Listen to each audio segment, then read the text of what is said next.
Okay, so welcome everyone to the Radiant Woman podcast, episode 3.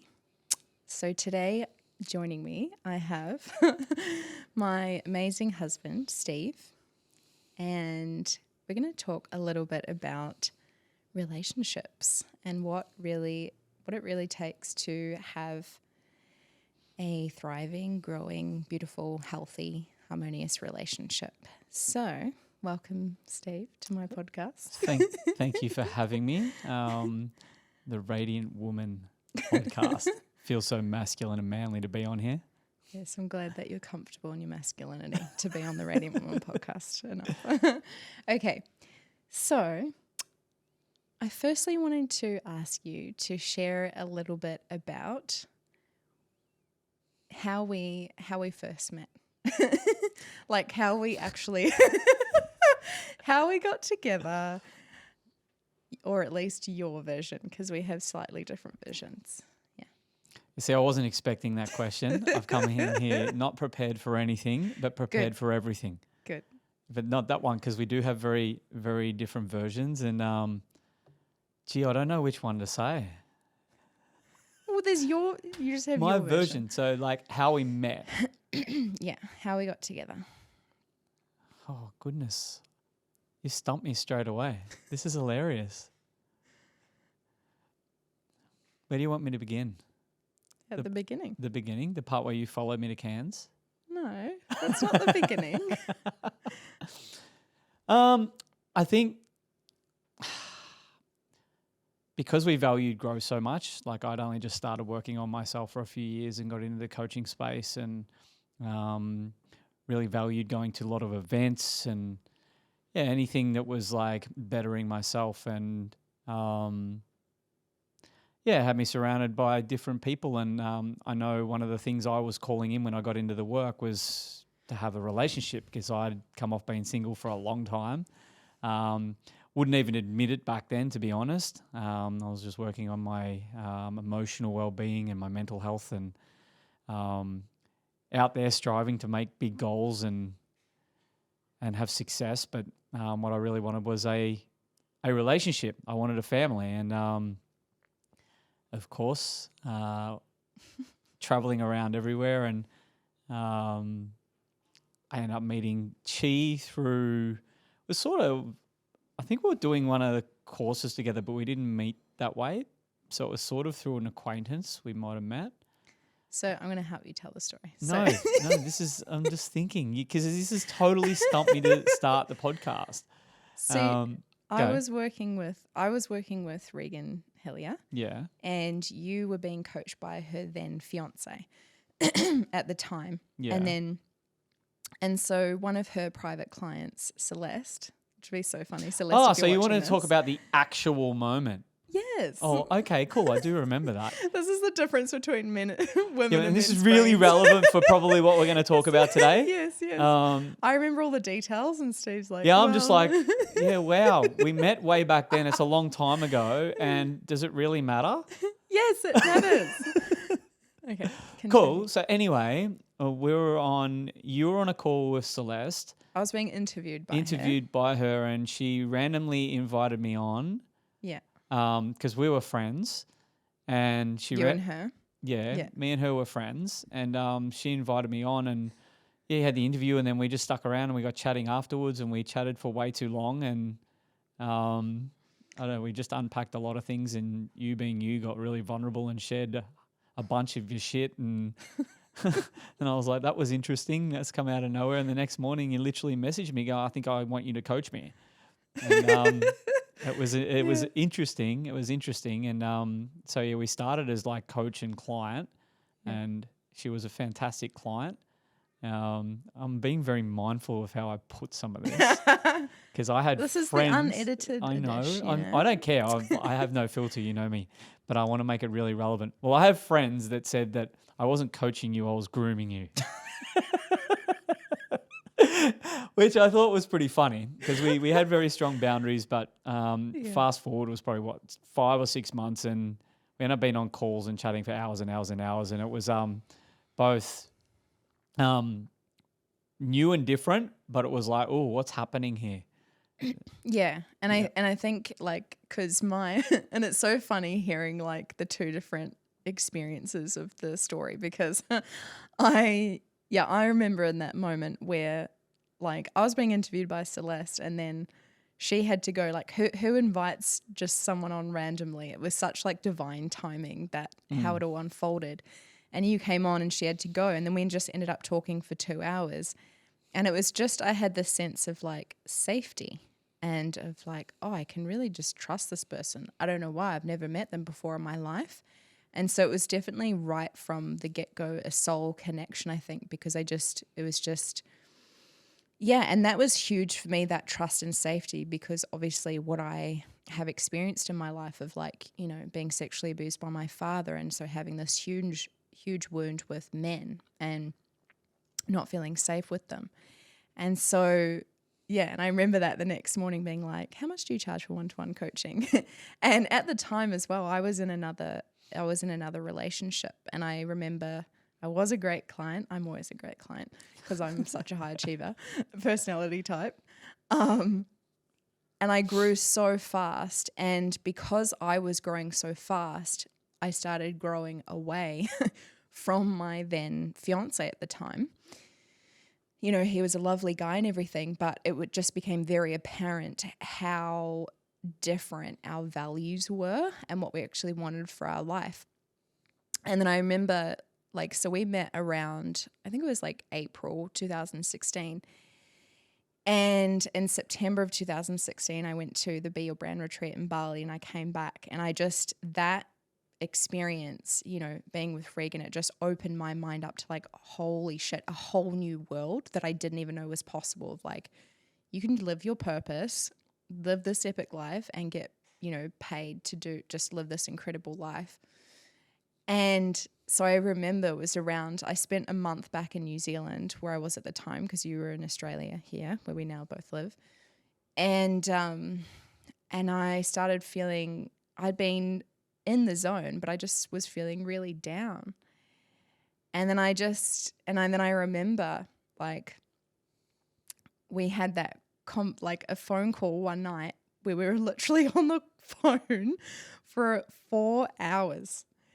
And I don't think we'd ever thought it was strictly like you were my coach, I was your client. But I think that was the first moment, would you agree, of like, okay, what's happening here? Like, is there something, what's going on? Because 4 hours, like I don't want to speak to anyone for 4 hours on the phone. Like I'm half an hour and I'm done. Like I want to be in my own space. So yeah, I think that was the first. That was the first thing. And then I was like, I was tuning into that before, I think, but it was like, no, client, just get her results. That's it. Yeah. Do the thing. And I was sort of in denial.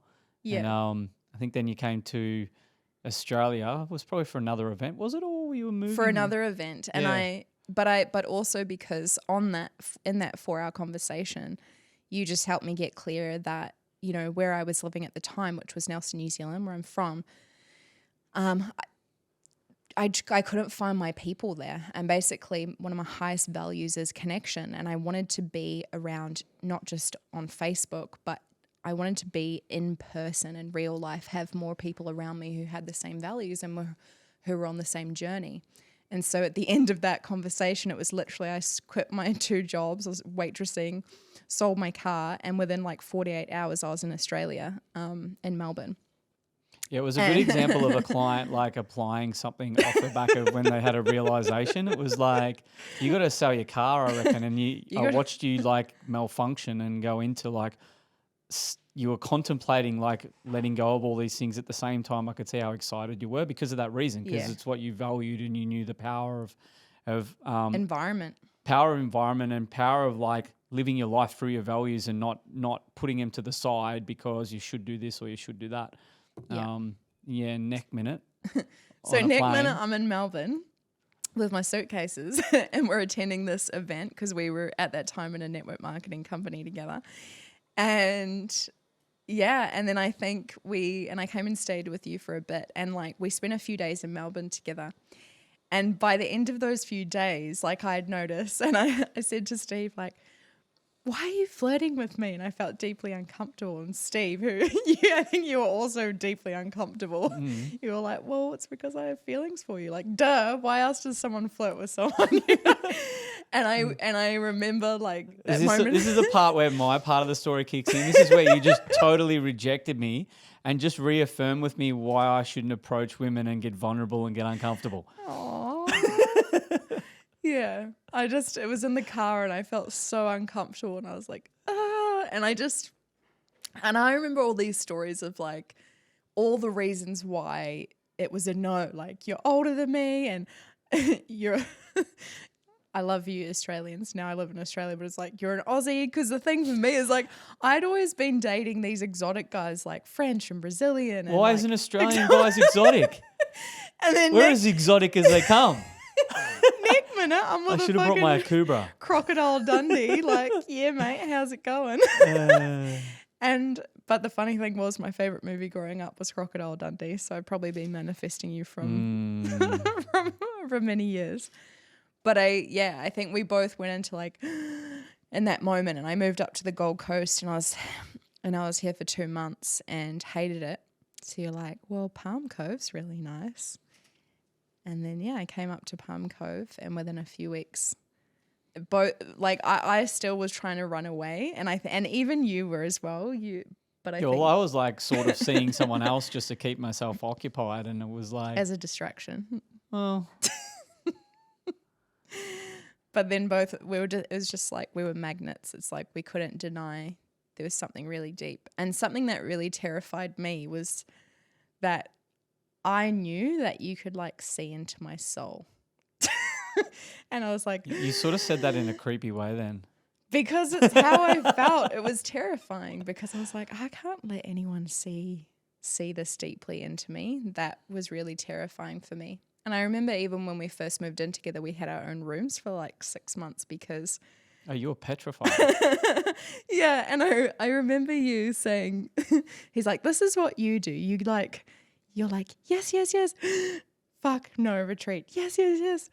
And I was doing that for the first few months because it was scary. Like, it's really vulnerable to meet your soulmate and have someone who can see that deeply into you and like see the truth of who you are beyond any facades or any walls that you've put up. And I'd spent my whole life crafting and cultivating this really strong facade of like, I'm this high achiever and this and that, so that no one could see more deeply into me, was that I felt like broken. And that's what really scared me. But did you want to add anything to it? It's funny but not funny hearing you go into such detail about all these things.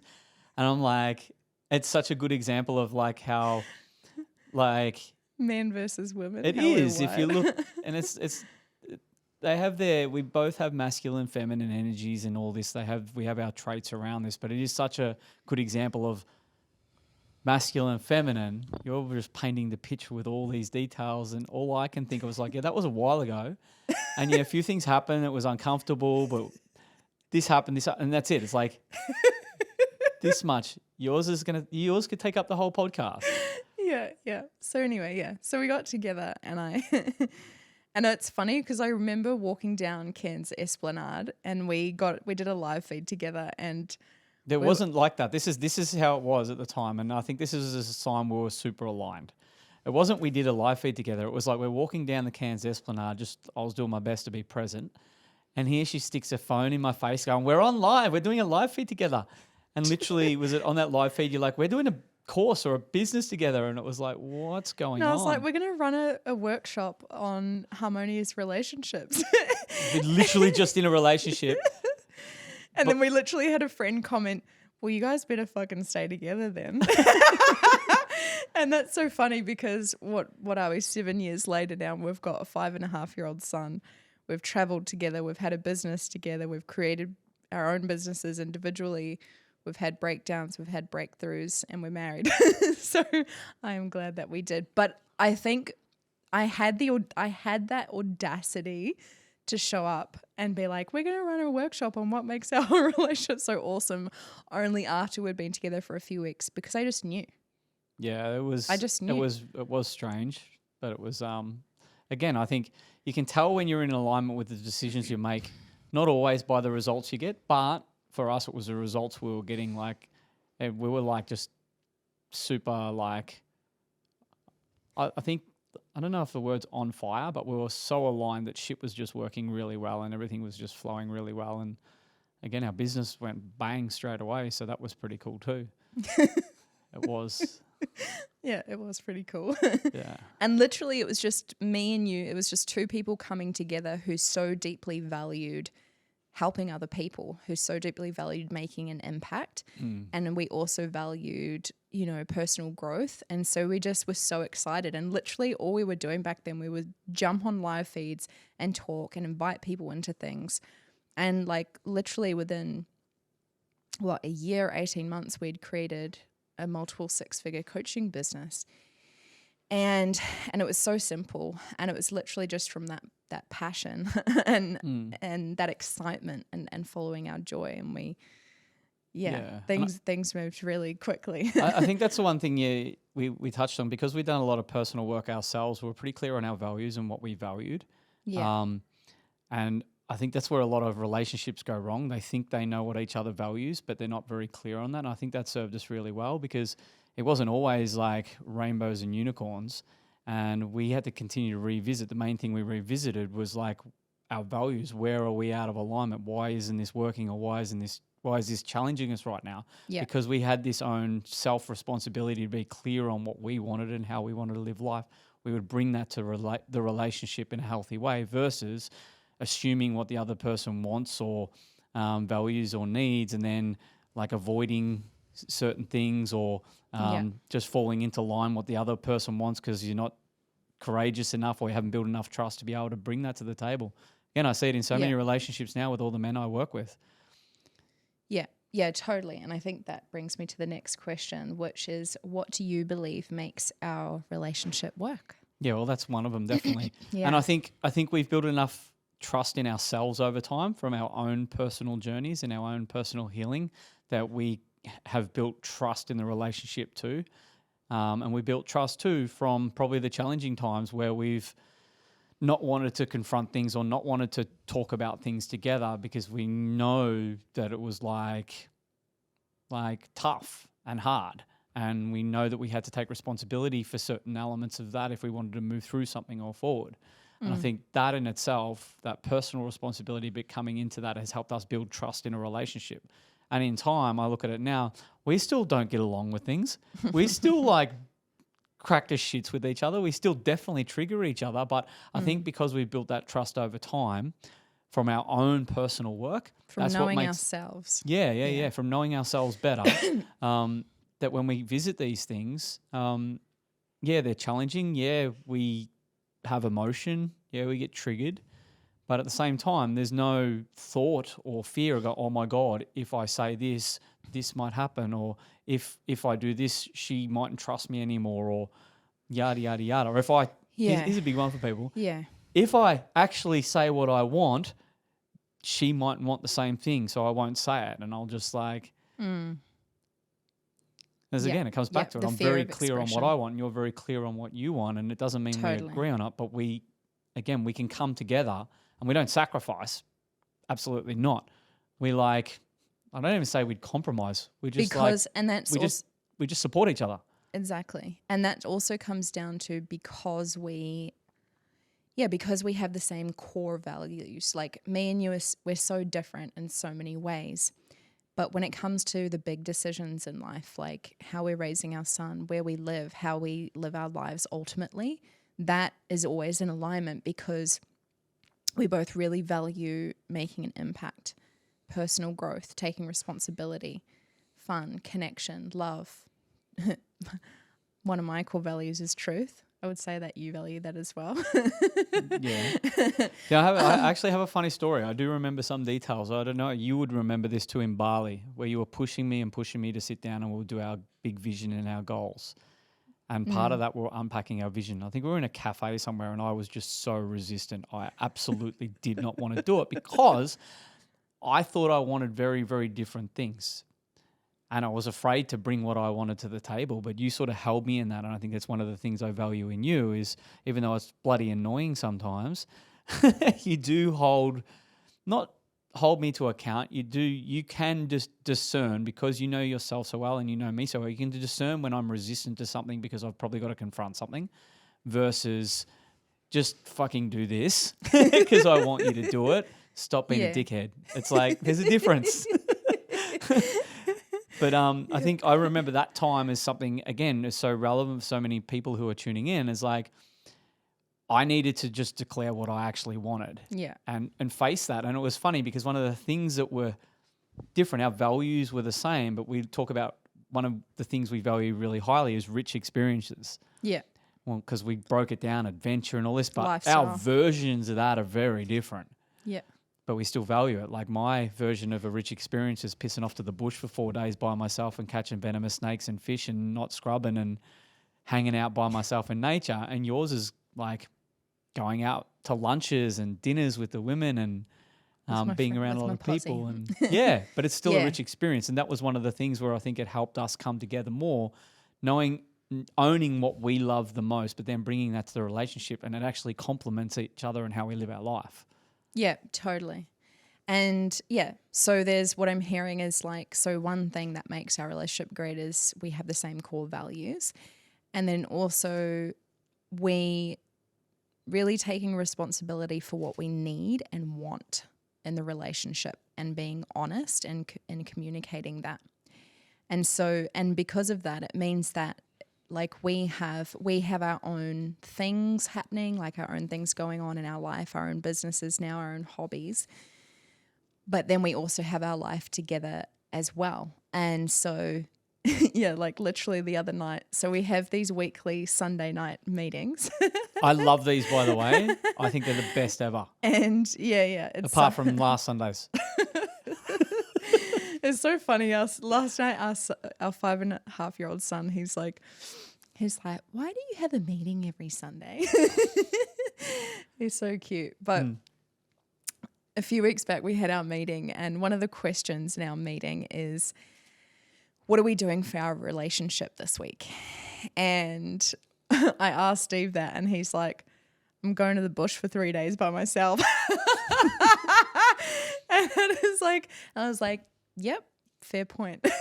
Because that's literally something that it's for you to fill your cup, but that also helps our relationship and then also our family life, because when you do those things and you fill your cup, then you are showing up as the best father and husband that you can be.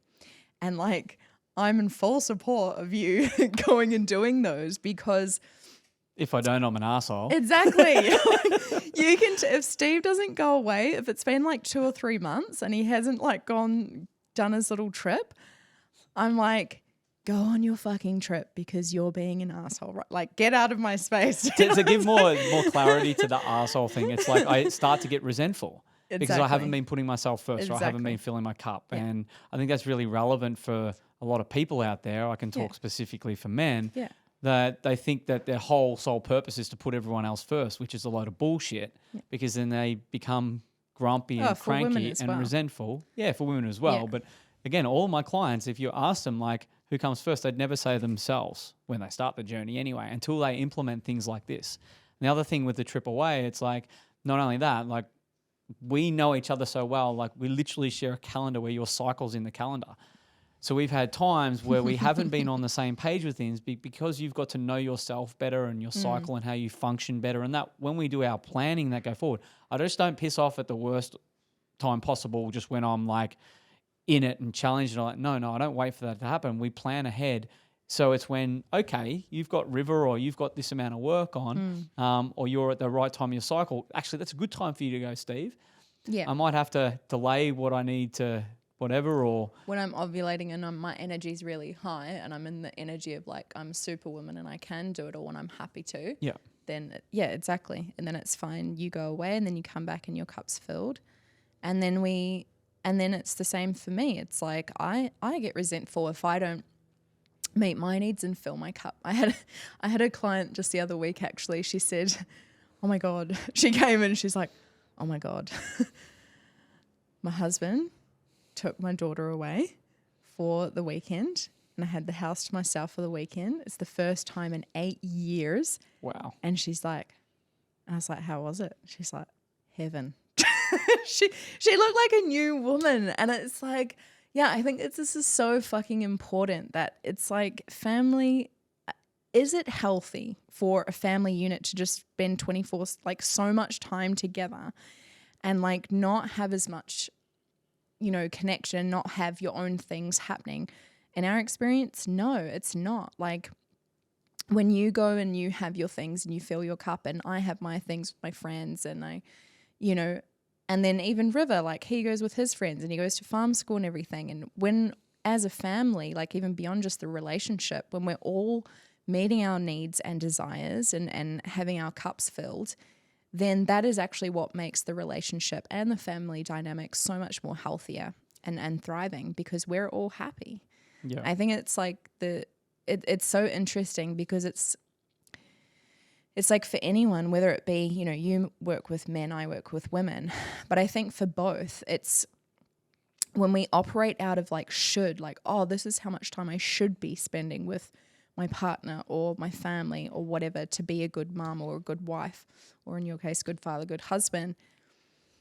And then because of those shoulds, we start sacrificing how we actually want to live and what's actually just in fucking alignment for us.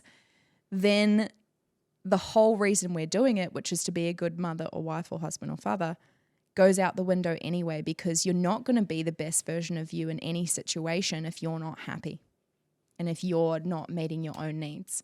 And that's what we've found in our over the last 7 years and why we implement these things and they work really well for us. Yeah. And it's not something that we just learnt one time and we've just stuck with it over the years. We apply certain things. The Sunday night meetings is an evolution of a lot of different things. Yeah. It is. It's an evolution of a lot of things that we've had to work through, and it's just a tool we've brought in, but we've learnt these things from all the data and feedback over time, from all the things that have worked, from all the things that haven't worked, and it's just another thing we've implemented to stay accountable to this sort of life that we live. And I think that's important too. A lot of people are just wandering around like day to day, week to week, just hoping things will change or hoping things will get better, but they just do the same things resentful. Over. Yeah, and just like, oh, I wish I got a break or things like that, when it's like, actually, you've got to actually take some aligned action. Yeah.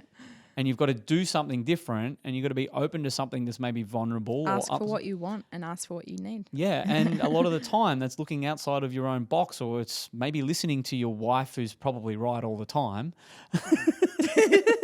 It's your podcast, I can say that. Doesn't mean I'm wrong. Happy wife, happy life. That's so true, but it's so true. But again, if you just go, okay, something that maybe we need to bring in here we need to sort this out. This is not how life's meant to be. Why are we coming to the dinner table at night time and not wanting to be there? And why are we finding family time no joy? It's just like a task or a chore. When it gets to that, and I know a lot of people out there are like that, again, it's a should. It becomes a should. I should do this because. Yeah. No. If there's a should or anything, you should feel happy and you should desire to be there versus should have to as some sort of, again, tick box that you got to do. Yeah. Yeah, totally. And yeah, okay. I'm going to keep going with the questions. There's so much we could talk about that. I think maybe one more piece in that is when we're talking about communicating your needs and desires to your partner, it's also, there's a piece of taking responsibility.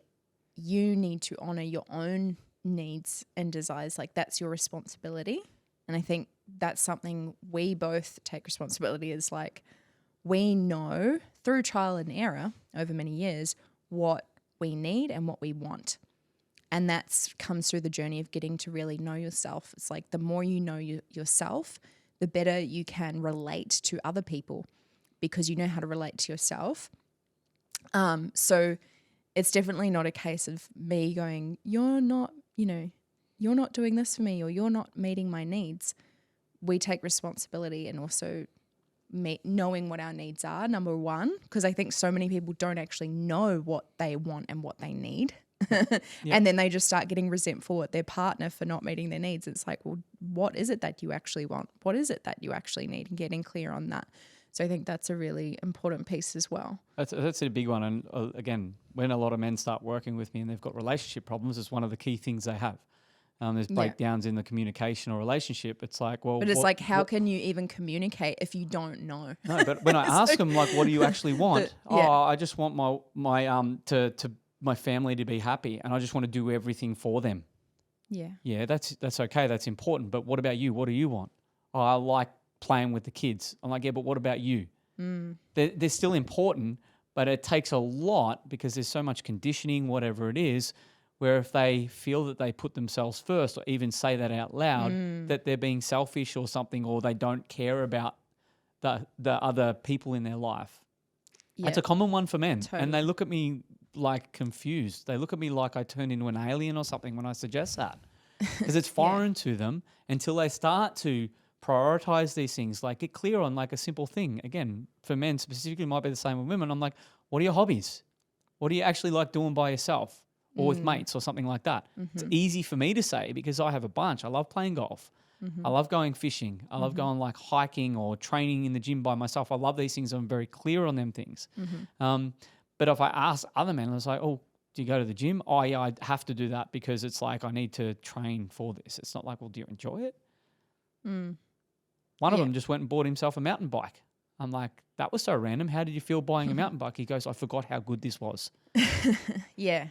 I think that's a huge thing for parents because it's men and women. Is like you become a parent and then buy into this illusion, which is from, generations and generations. It's just, it comes from our grandmothers and great grandmothers. And for so far down the line, this idea of being a good parent means that you put yourself last and you sacrifice. Like that is such bullshit. I'll tell you it's how not true. how that's not true. Ask yourself. And you got to go with this premise that our kids model us. They also take on our shit. Exactly. So if that's the case and here you are out sacrificing, putting yourself second, do you want to get your kids to model that? Do you want them to grow up putting themselves second, being resentful? Yeah. Being unhappy, not living? Of course not. Yeah. Yeah, exactly. Yeah, totally. So my next question is, what do I do that triggers you the most? And what do I do that you appreciate the most? Oh, I can make this really simple. Okay. You are the messiest person on this planet. Like, and now here's the thing. No, you're not messy. Here's what triggers me the most is when I get up in the morning or I come home in the afternoon and there's just stuff out of the fridge or the cupboard that needs to go back, just open half packets of stuff just everywhere. Like even when she makes dinner and she's an amazing cook when she cooks, but I'm like, where did all this scraps and stuff come from? It's like she gets in there and it's art. It is art. And it's not art that I like. Because some of it's like the bin's right there. We've set up the kitchen so it's like you literally got to walk past the bin and put something in. That triggers me a lot. Flow, It triggers me a lot. But at the same time, I've come to the point where I just have a bit of a giggle at it now and I just clean up. Or and also I make someone. plenty of money and we have a nanny who comes 4 mornings a week and she the cleans thing, up all my mess by the time Steve wakes up. I've used this actually as an example for some of my clients. I'm like, oh my God, my wife's the same. And then I have to like be mindful of how I put to them as our solution. And my solution isn't just to suck it up. It's definitely a trigger that I've communicated to you a few times. And a lot of the time it's been in the heat of battle and it doesn't work. It's like, well, but you leave your stuff around everywhere if she brings something to me she's triggered about. It doesn't work. Playing a game of tennis of your triggers, that doesn't work. But for me, it's always been like little hints and stuff like that. But you're well aware that's one of the triggers. Mm-hmm. And it's like leaving a lid off the mayonnaise in the fridge. It's so little. It's not a big deal. It's not a big deal. But when it happens again, yeah. Yeah, but now we have support. So we have support, and that's been our solution. And then every now and then I'll have a bit of a joke, but I'm very mindful that what triggers Chi a lot is when I call her out on it. Because This also comes back to knowing each other because I'm kinesthetic and you're visual. So it's like, because we all have these different, processing systems. And so a sign of a kinesthetic person is we are messy. So literally like I'm just like going around living my life and next minute the house is a total shit show. And I'm like, why is it like I'm just living my life? I don't even know how it happens sometimes. But then because you are visual, so you really appreciate like you like a clean space and how your environment looks is very important to you.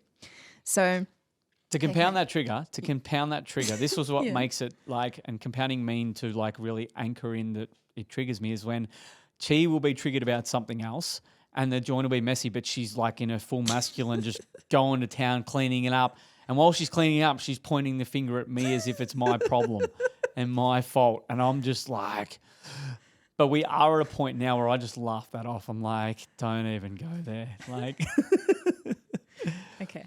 So what was the other question? What do I do that you appreciate the most? I don't think there's one thing, even though I wouldn't admit it when I'm super triggered or in the way you sort of just hold me, you don't call me out on stuff, but you just call you forward. Call me forward. Yeah. Yeah. I do appreciate that. Not at the time, but I do like looking at that and looking at, because you know me so well now that you can see what's happened in the past. If you do see something, and I think that, again, you go back to it. You go back to the very first time you met, you felt that I could see into your soul. I could see whatever. It's the same with you. And we sort of recognize that as a gift in each other, and we respect that. We don't take offense to it going, but we don't try to defend it. And I think that's definitely one thing I appreciate. It's just one thing. And I appreciate it when you put River to bed at nighttime because that... Because I'm way better at it. Oh, you're just way better at it. And oh my goodness, but that's a whole other tangent. Yeah. Yes. And do you have a specific example of calling you forward? Something simple you want to share, just in case anyone... I think in a version of calling forward is you can see when I'm like processing stuff and everything and you want to call me out on something or give me something to do. Specific example, our Sunday night meeting, I was triggered as all shit. Bunch of stuff coming up, a lot of things going on, and I didn't want to be there, but I understand the value of us being there. And I could see that you wanted to coach me through what I needed to be coached through, but it's not your role. But you would hold me in that and just hold me there, and you gave me the respect, and you just said, like, I'm gonna come back in. I'll give you 5 minutes or whatever. I'll come back in. That was still a way to hold me in it and call me forward. You're processing something. Well, fucking process it then. Or be with it. Don't I'm not going to fix you, even though you probably would have been right with your guidance. Yeah. And that's, I think that it's a real,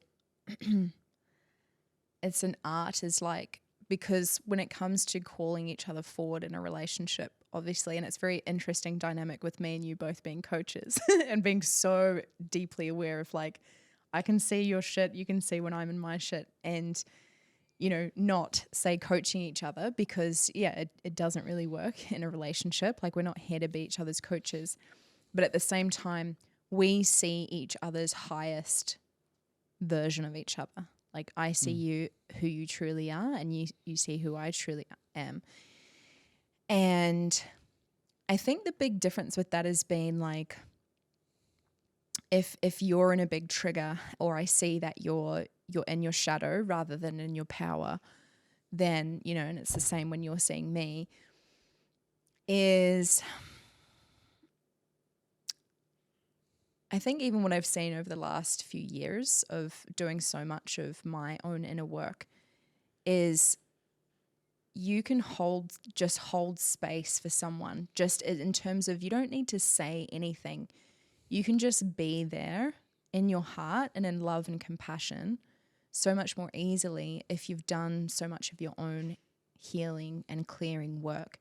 Because I think what will happen in a relationship where if you haven't really done your work is like one person will get triggered and then that trigger will trigger the other person's shit.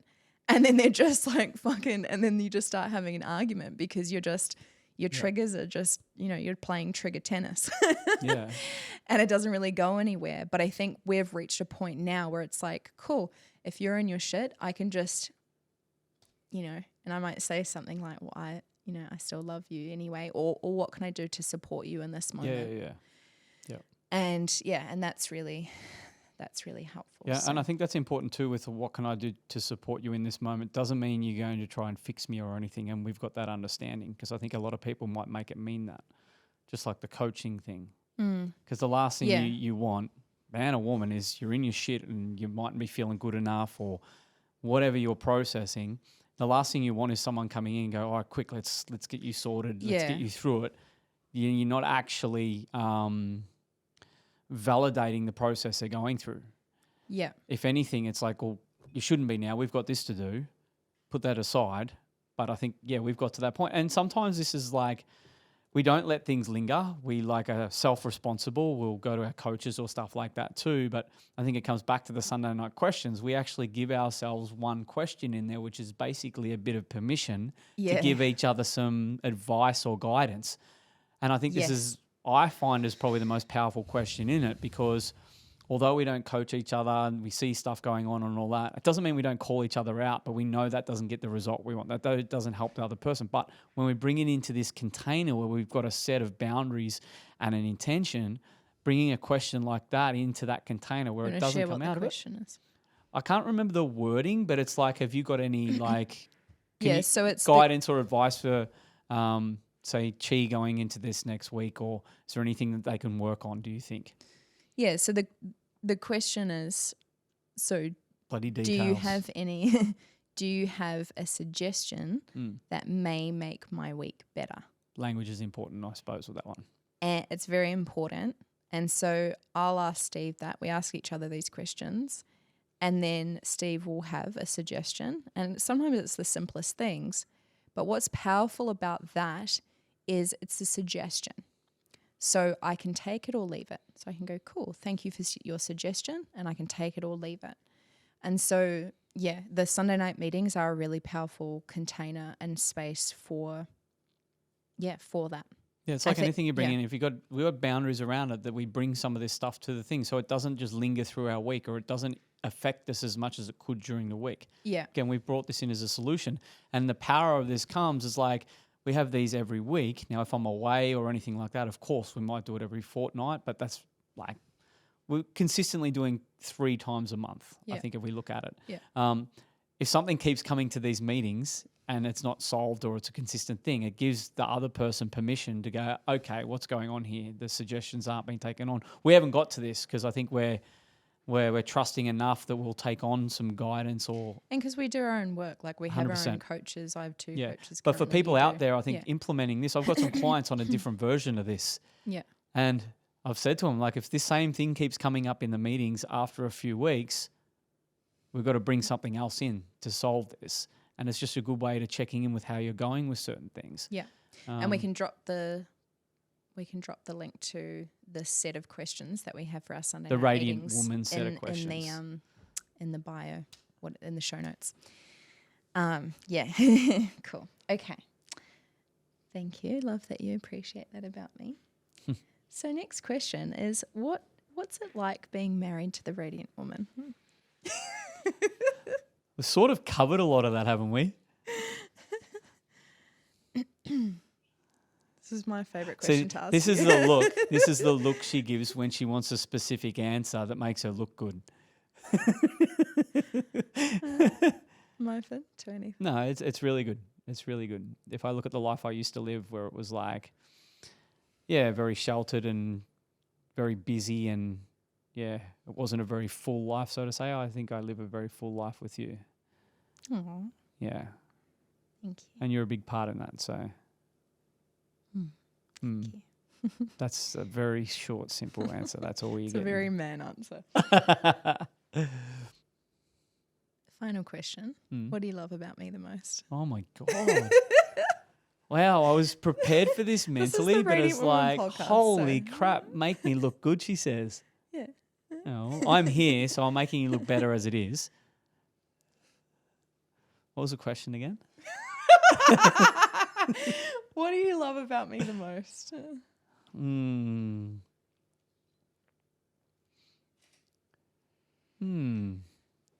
Interesting.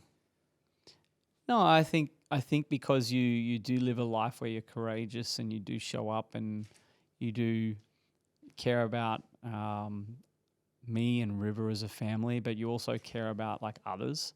But yeah, I think it's the way you show up in that, and you show up in your vulnerability, and it does take courage, and I value that in you a lot. Yeah, and when we're like living our life and doing all the things, I think that helps a lot too, knowing that it's like we're living a life that's always expanding, and it's always like you're always striving to be in flow. And we live a really cool life. Yeah. Yeah, and you lead We a do. lot of that. Not in a way it's like do this, do that. I think it's by the way you show up. And again, going back to our earlier conversation, you're very clear on what you want. And you're very clear on a lot of the parts of what that looks like. And because we're so aligned, in a way that leads us to live a life that we lead. Yeah, totally. Love that. Thank you. Cool. So, over to you. What 2 questions would you like to ask? Yeah, see, I come to this with no set questions because I didn't know Great. where this was going to go. Expect the unexpected. Yeah. So I'm curious. I'm just curious. Like, you do a lot of great work with women. You're growing your business, but what's your actual like big vision or big picture for what you're doing? My my ultimate vision, I mean, if you even zoom out 100 years or more into the future, would be that people don't even, our profession doesn't exist because humanity is just thriving in the way that everyone is in their power.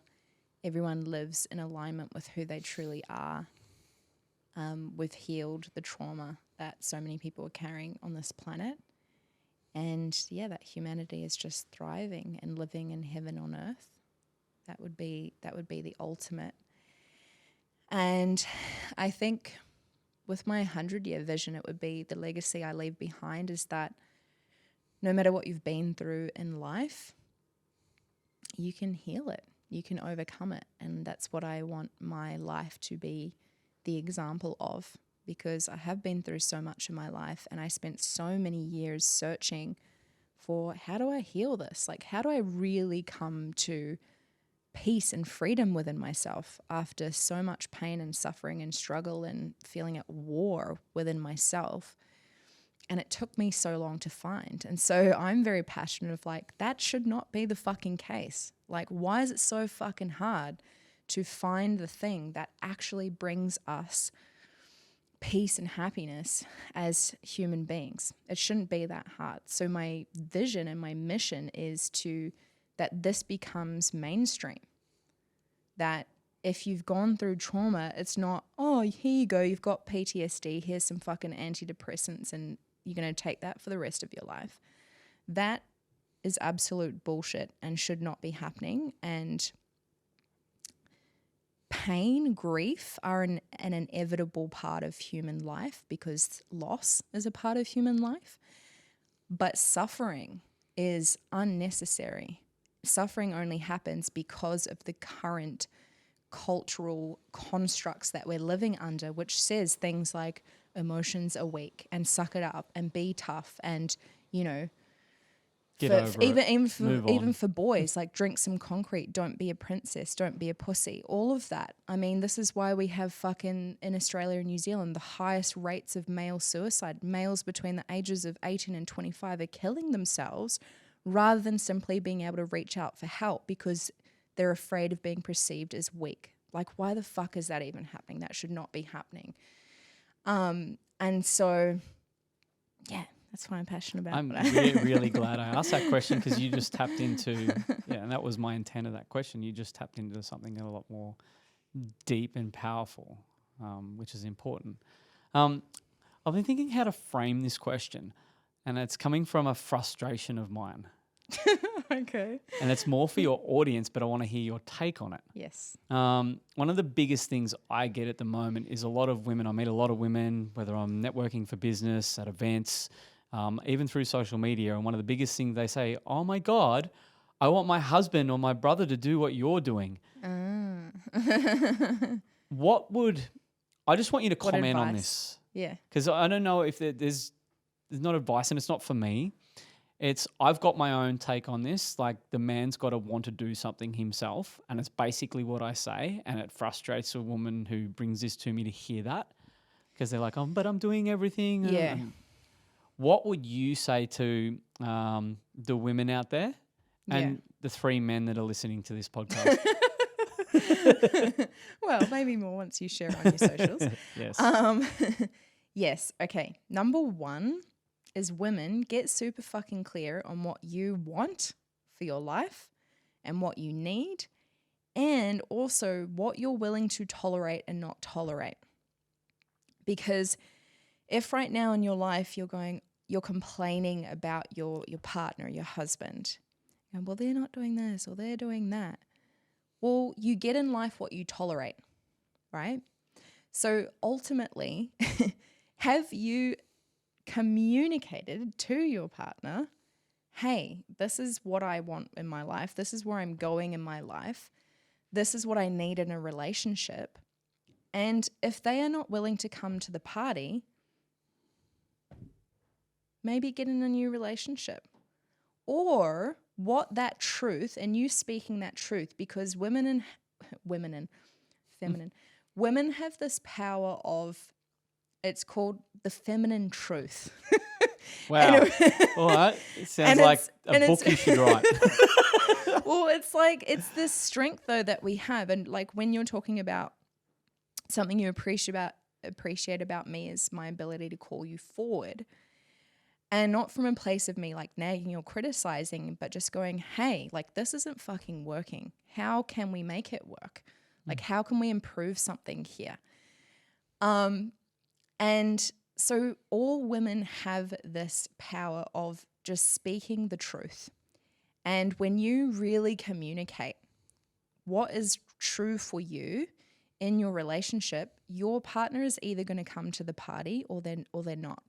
But unfortunately, and you've experienced this with men, sometimes with men, it takes them getting to a point of so much pain, like having something potentially going to be taken away from them, to then take action to, for example, reach out for support and, start, say, working with a coach or someone who can help them sort their shit out. And that's why it's so frustrating for me, because it's very easy for me to call a man forward and call the men out. And because I've been surrounded by women for the last decade in the work, thriving, and I think this is maybe a misconception out there, like not telling the men what to do and how it should be on that, just getting clear on what they do want, their standards. Yeah. And I think a lot of women might be still afraid that when they go to their man to express their standards that he's going to get offended, which he will. Yeah. But they're afraid that offending might turn him away. But you've got to remember, like, one of the biggest drivers and motivators for men to get into this work is pain. Yeah.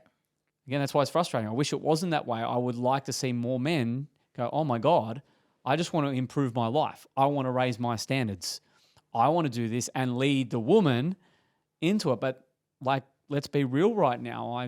The women still outnumber the men in this work, probably 9-1. Yeah. And I think that's like something I heard Brene Brown say one time, is that the number one shame trigger for men is appearing weak.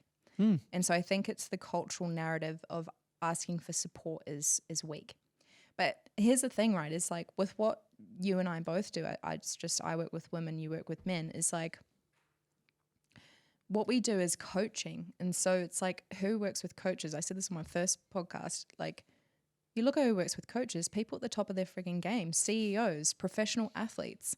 Like if we All the people most men look up to. Exactly. If you destroy that bullshit narrative of, oh, it's weak to ask for support, actually asking for support and reaching out and allowing yourself to be vulnerable is like the thing that takes the most courage and strength in my experience. It doesn't take courage to carry all your shit all your life and tuck it Avoid away it. and avoid it. That's not courage. By That's drinking beers that's and the hiding what weakness. you want. Yeah, exactly. Yeah. Yeah, well, do you want to share what your pain point was that led you to starting your personal growth journey? So interesting. So the pain point itself, so there was a circumstance. I've been asked this a lot lately, and I do like talking about this because I think it's really important. The pain point was I didn't know why I was on this planet. I was burnt out. I was unfulfilled. I didn't know why I was here. I was in a great paying job. I had certainty of work forever if I wanted. I was working in an amazing part of the world. Some people would say it was pretty hardcore, but that was me. I loved it. I worked in the Pilbara and the outback in Australia. It was the best. You had 2 boats and a property. 2 boats, 2 properties. I had all the things. I had storage containers in 3 states. I was like on the outside, oh, this dude's living it. He can go fishing when he wants, all these things. But I was like super lost and super unhappy and super lonely. That was the thing. Now, the key thing that had me pivot outside of my, all right, this is just how I'm going to be. I'm just going to stay in this job and maybe I'll get a relationship down the track. But I'd given up on all of that. I was like 35 about this time, I think. I'm 46 now. But then one day I was just driving, I think it was like into town with the boys in the ute. My boss called. He's like, hey, I need you to be alone for a minute. I need you to like just there. And he was like really emotional. My boss never got emotional. He's a hard ass. And he just then proceeded to tell me that the other supervisor in the mines, who was my person to go for support, he was the only one really, and my boss. I was a real hard ass, but I needed an outlet to someone just to sort of confide in and stuff. Well, and he was the boss's best mate. He committed suicide that night, hung himself in his donga in the mines. And in that moment, it was really interesting. I don't want to call it strange or anything, but I didn't go into this like grief or anything. I literally just dropped the phone, and I'm pretty sure I had tears running out, but I looked at the sky. I'm like, why the fuck am I on this planet? Life's short. Like, here's a guy who I thought had his shit sorted. He was happy. He was my go-to, but he's taken his life and he's gone just like that. And just asking that question then took me 2 years to get out of that environment in the mines. Again, so much of that I love, but it just had me asking more questions. Why am I here? All right. And these there are no coincidences, but it just started lining up a different path in front of me. And again, as soon as I decided, I'm like, well, I asked that question, why am I here? I was unhappy. And this isn't taking me, I don't know where I'm going with this. It's a dead end. And again, it took me 2 years, but in that 2 years, I was like, okay, I was starting to take in like motivation stuff, simple stuff, like getting up in the morning early and like, all right, I'm not happy. I'm like over this. I'm angry, but all right, I'm going to put The Rock on YouTube or whatever it was back then. And just that little bit just opened up to a little bit more and a little bit more. And it's what led me to this work. And then I got a big missing piece. Not only was why I'm here, I started working on my anger and my emotions and everything. But the lonely part come after that. I wanted a relationship, but I only knew that I'd get into an amazing relationship if I continued this path of working on myself. And then the last piece come, which was fulfillment, was getting to like then start to help other men. Yeah, men and women, but mostly men. I'm here to help men, even though a lot of men are a hard nut to crack. But I think that's part of the fun that comes with the work. Well, you're an 8 in the Enneagram, which is literally the challenger. So you like the challenge and you're good at the challenge. And us men are stimulated by a challenge. Exactly. Yeah, exactly. Yeah. Yeah. And thank you for sharing that piece around like how that moment of like that guy, 1 minute he's here and the next minute he's gone, because I had that, like life is short, and I had the same lesson from losing my mum. Like, when I was 15 years old, like my mum was in perfect health. One weekend I went away with my boyfriend, got a call, your mum's died. And it was like just out of the blue. She was 41 years old. 1 minute she's here, the next she wasn't. And that was the same for me, was like yeah, I think people, one of the biggest illusions is, oh, I have all this time. I have time. It's like you could literally be hit by a truck tomorrow. And if you did, would you be happy with how you've lived your life? You know, it's a huge driver for me as well of like and I think both of us, maybe it's, you know, being 6 lines in human design or whatever it is, I don't know, but we're both, I think, deep thinkers from those experiences in our lives of like, yeah, why are we here? What is the whole point of life? Such a big question to ask, and I was not the person to even contemplate any of that. Yeah. It's so funny. I remember too, a little quirky thing. I actually bought a Bible after that, which was the funniest experience ever, and I could do a whole thing about that because that led me down a path that I was like, what am I doing? But I asked a question which got me off my railroad tracks were just heading in one direction. Yeah. It just opened me up enough to go, what else is there in this life for me? And again, it was a very emotional time. I didn't know how to deal with my emotions, and losing a really good friend like that, like, rattled me like anything else. But it was that one key question that, again, it just opened up a Pandora's box of just opportunity that was never even contemplated before. Yeah. And it's such a great example too of how like some of the hardest moments in our life, like you losing a friend to suicide, me losing my mum, have shaped us into, it's like we wouldn't be the people we are today without having those experiences. It's like the reason we live such a fucking epic life is because we value having an epic life, and we value those things so deeply and are so committed to it because of those experiences. Yeah. One thing I say is like everyone gets challenges in life. Everyone gets tough situations they've got to navigate.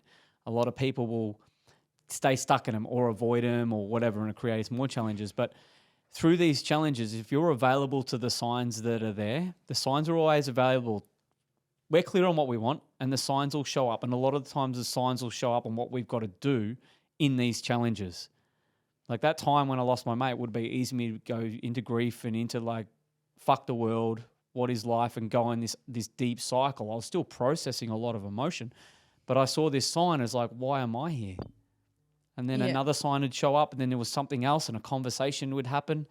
Then something would show up on social media. Then I'd just keep stepping into that going, okay, it's unknown, but that's a sign. I'm taking that as a sign of this is the path. I want this big thing. These are signs to guide me. And I think a lot of people avoid looking at certain things like that because it's non-logical, or it's like that doesn't make sense. And it's like, well, what if you just take it all as a sign? And go, okay, what if I just got curious about that? Yeah, totally.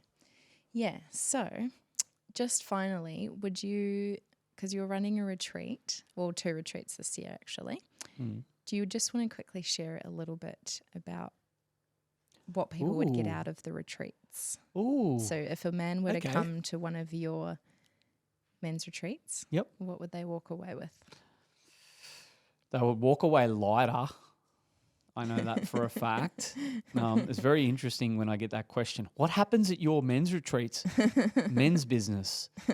And it's definitely not sitting around in a kumbaya jerk circle like a lot of men think it is, where you hold hands and talk about your feelings. No, we actually do the work. We have a lot of work where we go into the body. So you ask about what do the men walk away with. They walk away feeling lighter and more empowered and more clear, more driven, more excited about what lays ahead of them versus when they come in carrying a heavy load of stuff, stress. You could say it's a way to de-stress. Now, that's short-lived out of the retreat, and I'm very clear on this too, but what we teach, if anything, on the retreat is some of the tools to better manage life when they go back into it with more clarity, with more drive, with more purpose, and how to stay on that path. Which is the most important part of all of it. You can go and do something and clear out a bunch of shit, but if you go back and live your old way that you were living before that, it's just going to turn out the same. So the retreat's like a pillar in what I do. It's like one big piece, and it's just like the fast track for a lot of this stuff in life. Yeah. And I'm hearing what they'd walk away with is like the clarity on what they actually want in life, and then the strategies and tools to just go out and fucking create that. Yeah, and the support to do that. Again, you go into men not wanting help. What I do know about men, when they see something that works and they experience it, they're going to be more inclined to go, I want more of that. Yeah. And that's what I want to see from the retreat too. I want to see more men that are new to this work come into it and experience it, because I know when they experience the shift or the change or the clarity that they mightn't have had for a long time, they're going to get addicted to this. And it's a good addiction, I promise you. It's an addiction that will lead to everything you want in your life. Again, better health. I value health very, very highly. Better relationships. Relationships are like pivotal in all parts of life, be it in intimate relationship, be it with your kids, be it in business, where relationships are the key. But most men need to work on that stuff. They've got stuff around it. Again, wealth, depending on what you view as wealth. Most men I know want to make more money. I know this because a lot of the men come to me when I'm helping them make money. Yeah. When I've helped them with that experience, they're like, oh, what's this other woo-woo stuff you do? There's nothing woo-woo about what we do on a retreat. I promise you. It's not one of Chi's Radiant Woman retreats or nourishment and everything like that. No, we work because we're built to work. And I know that... And you'll be challenged. You'll be challenged because we are stimulated by a challenge, and you'll walk away going, how the fuck did I manage to do that? I feel so empowered. I feel so alive. What was I doing with my life up until this moment? When's the next one? Yeah, awesome. Thank you for that question. You're welcome. Thank you so much. And if you were to give like a 1-sentence piece of advice to any men listening on how to have their best version of a relationship, what would it be? Marry a radiant woman. Love it. Yes. Thank you. Awesome. Thank you for coming on my podcast today. Anytime.